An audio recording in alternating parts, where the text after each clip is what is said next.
Today I'm joined by my good friend David Lindley, who is the CEO for By Design. Hello. David, thanks so much for coming to join us. Thank you for having me here. David, we've been friends for a number of years. We met, I think, in 2019 in Ross-on-Wye. I think that was the first time we met. You were canoeing. I was filming with my good colleague, Matt. You managed to avoid the hard work. We managed to avoid the actual... we were just buzzing around on the banks. It was surprisingly hard work. I think everyone signed up for that. Oh, yeah, that would be nice. Yeah. We'll raise some money for charity. We'll do a bit of paddling. Yeah. And then everyone's getting out of the canoes absolutely knackered. But so we've known each other a long time. At that time, you were working for Fine & Country. Yep. And now you're running the show with some really incredible people at By Design. Can you tell me a little bit about By Design and what is it? Yeah, sure. So to kind of take a step back from that, my belief is that more agents should be further up the market than where they are at the moment. Yeah. And I think that there's a perception of what the market is, which might be an average house price, £250,000, £300,000. Mm-hmm. And I actually think that's quite a dangerous market to be in because it can end up being a bit of a rat race. Yeah. So the amount of competition. So in the year of 2022, there ended up being 10.6% more estate agency businesses registered on Companies House at the start of the year. And that might be some of the new self-employed models that come along that are registering companies, but there's more competition. You've got wage inflation going on there as well, pressure on fees, and all of that makes it quite a hard business to run in terms of margins. And I did a piece of research with Simon Ledbetter of Unchained Marketing, and combined some land reg statistics with his survey. So he did a survey called Voice of the Agent, and this surveyed 553 agents on all sorts of stuff, prop tech adoption, regulation, all this sort of stuff. And one of them was fees. And if you combine the land reg data of all of the exchanges that have happened in a year with where the average fees are up and down the marketplace, it paints a completely different picture to what the perception is of where the market is. And the market over £500,000, that only represents about 18% of transactions. Right. But that is 51% of all of the fees in the marketplace. So what is perceived as a niche is actually the market to go for. Of course. So that's my belief, and that's what I'm pushing for, is to encourage more agents to move up market for the sake of their own businesses. And that's why I started By Design with my two co-founders, Matt Giggs and Mark Burgess, so two amazing people in very different aspects. And that's what's exciting about working with them. It's why Matt and I started our own podcast, ridiculously named Property Porn Stars, which focuses on that premium marketplace to help spread the word there as well. And we've got a few more things which we're just launching a newsletter specifically for the premium market. So collaborated on there with Simon Ledbetter, with Elaine Penhall from Lemon and Lime, who we know from... Who's been on the podcast? He's been on the podcast and we've worked with as well.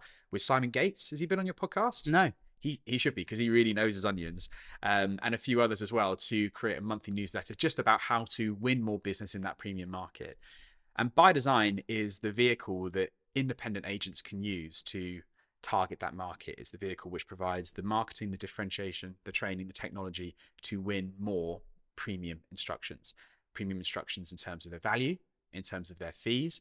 And I think crucially what's important about that business model is we end up being wrapped up in, I think there's so many new self-employed brokerage models out there at the moment. There seems to be a new one every day.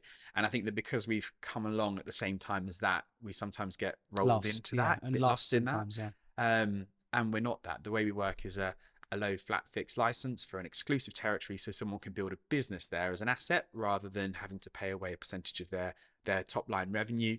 So it's a different business model for people who want to approach that differently, I suppose. And so who does it suit? So we were fortunate enough to be asked to run some training for some of your guys. So I know the answer, but for people watching and listening, what sort of property professional does By Design suit? Is it just for people who want to be self-employed, or do other agencies who've already got established brands take a license? How does it work? Yeah, it's a good question.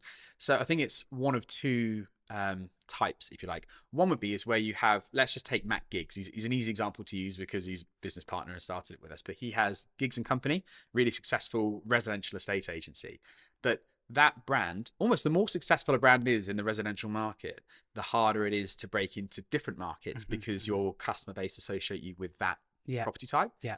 So he would take By Design, and has taken By Design, to use as a vehicle to target those premium properties. So differentiated branding, marketing approach, the technology that underpins it, all the training, for example, that you and Matt provided the other week, in order to help them penetrate that marketplace and do so to win instructions at appropriate fee levels. Yeah, that's one type. So for companies who want to break into that premium market, but understand you need a differentiated brand to do it with. And the other type, interestingly, this wasn't by design.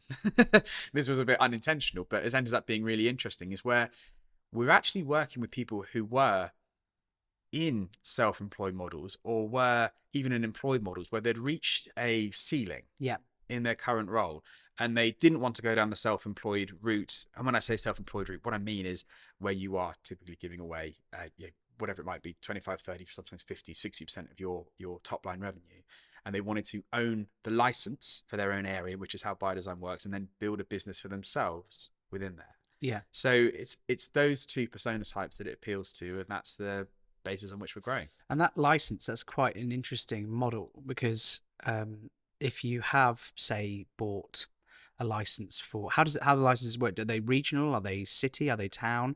So say, for example, London's a whole different animal, but say, for example, Lincoln, we're based in Lincolnshire.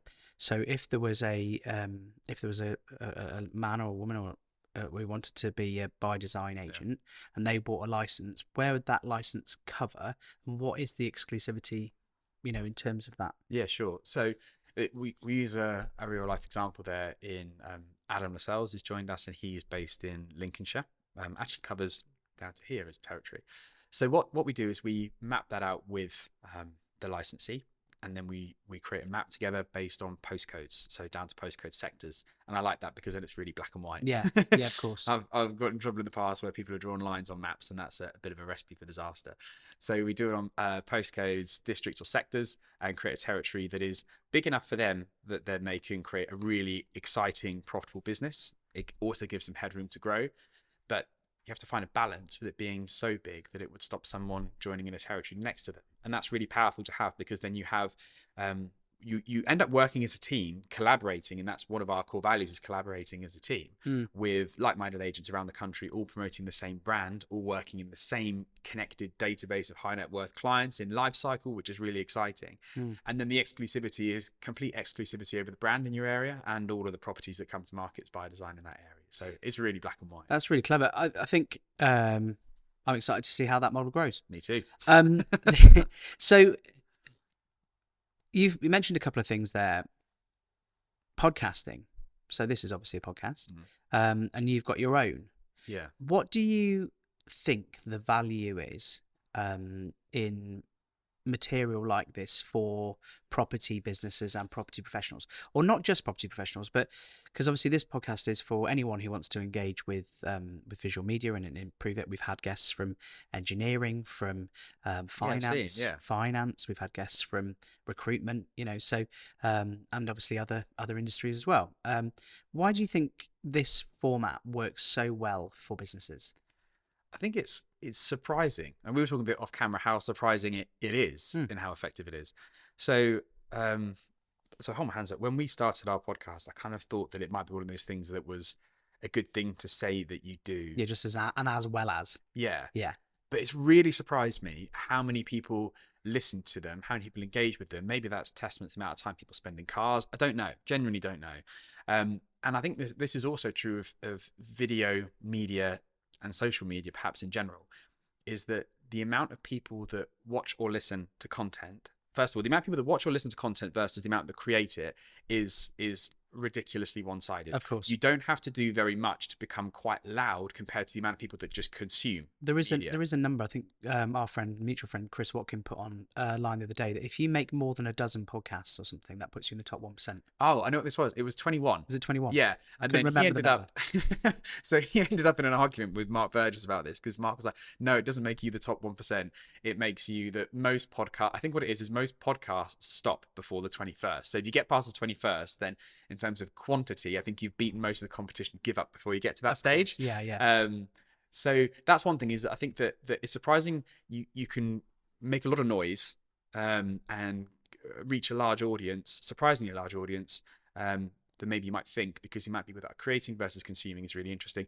And then also the other thing is the amount of people that like, comment, or share, or interact with it is tiny compared to the amount of people that actually it has an impact with. Of course. And maybe you've seen this, but I've certainly seen this, where you'll have someone who's never interacted with you online, but you have a conversation with them in a different setting, and they know all the things that you've done. They've listened to this. Oh, you guys are everywhere, whatever it might be that they're saying. You think, oh, wow, it actually is having some effect. It is having some cut through, and you never realize until you engage with that person in a different setting than just social media. I had it with the client this year, actually, who messaged me or put a comment on a video that we put online in a group.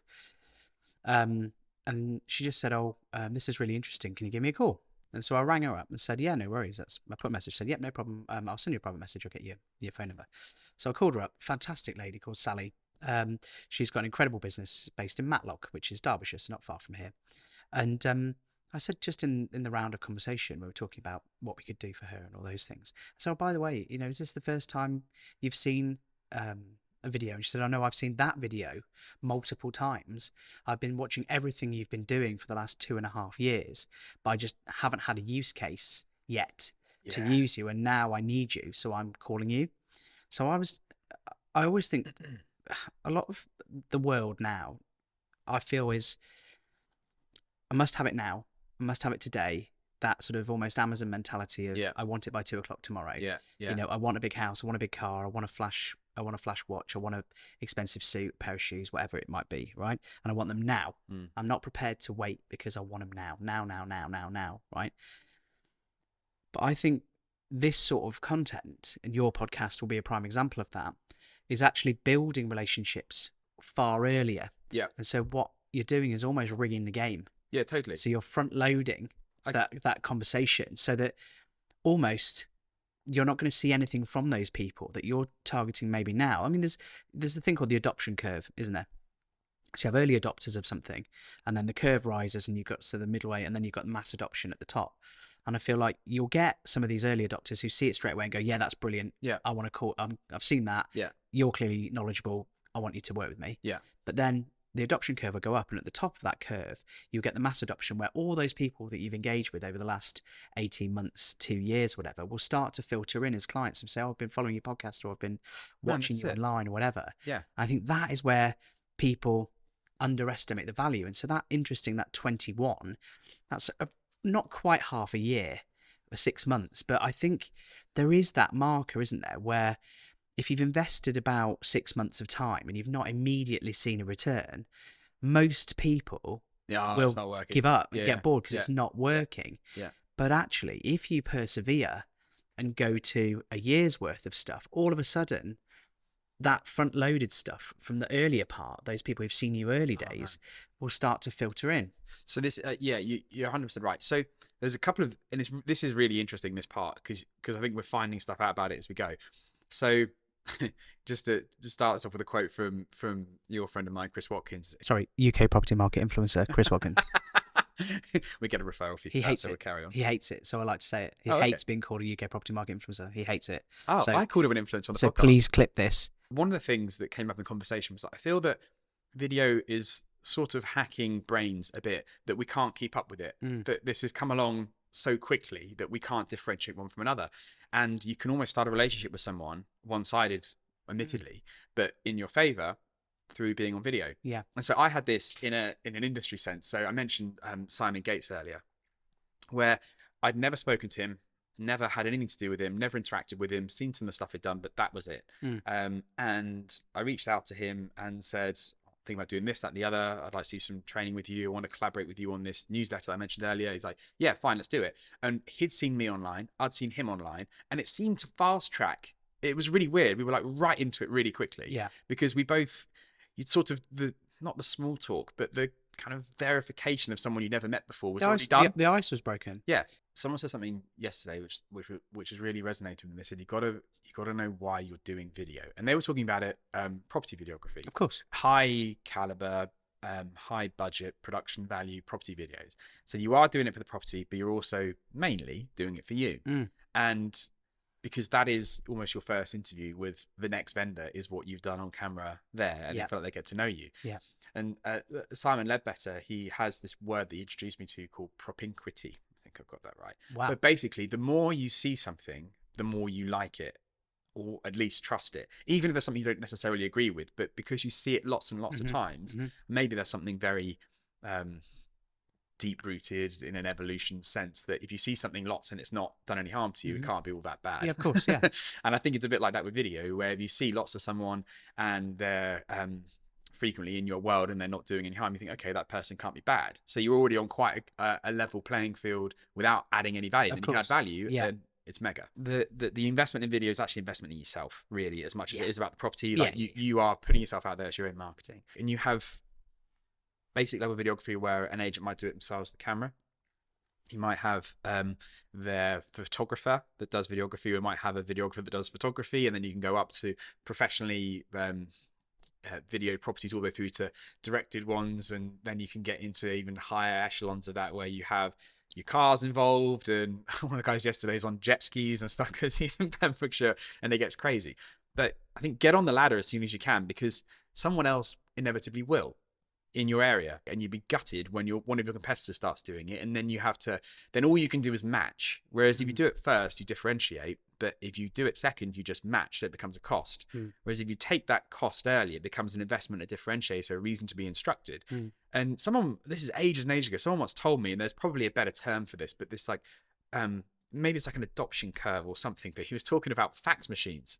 And he was like, back in the day, we had a fax machine in our estate agency, and that was an awesome differentiator because we could send and receive fax with our clients. For anyone under 30, a fax is a machine that used to send documents like a physical email. Like you'd email a PDF. It's basically a physical email. That's the physical email. That's basically the thing. But it used the phone line. But that at the start, he invested in that fax machine because it was, and apparently he was winning business on the fact he had a fax machine. Yeah. But then if you fast forward through time, then his competitors started getting fax machines, and it became just a cost, and then it became part of their marketing mix or whatever, and then it just became a cost. The sooner you get onto it and use it as a differentiator, the sooner you get the benefit of it, rather than you doing it anyway later and it just being a cost. How valuable do you think video content is to business in 2023, and what are your projections for it in 24? Videography is their new shop window.